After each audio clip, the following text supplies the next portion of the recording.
კეთი როგორც ჩანს ჟურნალისტების პროტესტი არაოკუპაციას და მცოცავ ანექსიას ყველაზე ეფექტური აღმოჩნდა ქართულმა სხვადასხვა მედიის წარმომადგენლებმა დაახლოებით რამდენიმე წუთის წინ ამოაძვრეს ის ბანერი რომელიც აღნიშნავდა ეგრეთ წოდებულ სამხრეთ ოსეთის რესპუბლიკის ტერიტორიას და ეს ბანერი ხევში მოისროლეს მათთვის ხელი არ შეუშლია პოლიციას ჟურნალისტები ამ დრომდე რჩებიან ამ ადგილას და ისინი აცხადებენ რომ მივლენ ყველა იმ ადგილას და ამოაძრობენ ყველგან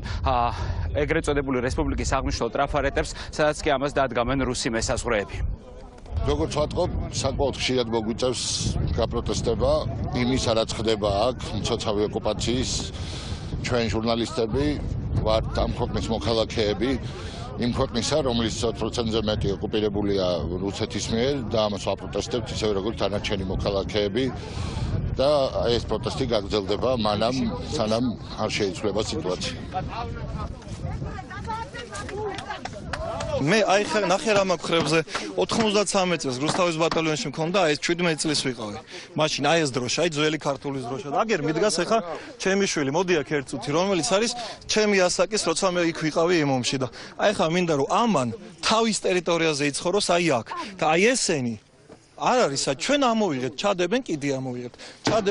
ამოვიღეთ არავითარი პროვოკაცია ასე გვინდა ჩვენ ქართველებს მე და ჩემშვილს აი ასე და ძალიან ბევრს ჩემი პოზიცია იყო ის მოვსულიყავი და ეს ბანერი მოგვეგლიჯა და გავაკეთე კიდევ და ძალიან ბედნიერი ვარ.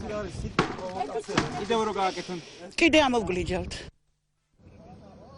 ქართული ჟურნალისტების რიცხვი, რომლებიც აქ მოვიდნენ რუსული ოკუპაციის გასაპროტესტებლად, საკმაოდ დიდია და ისინი ამ დრომდე რჩებიან ადგილზე. ჩვენ ვესაუბრეთ ადგილობრივ მოსახლეობასაც, ისინი აცხადებენ, რომ რუსმა მესაზღვრეებმა მათ შემოდგომამდე მისცეს დრო იმისთვის, რომ აიღონ მოსავალი და მანამდე აძოვონ საქონელი საძოვრებზე. ამის შემდეგ კი მათ უკვე ამ ტერიტორიაზე, სადაც იყო დამონტაჟებული ბანერი, იქ შესვლის უფლება აღარ ექნებათ.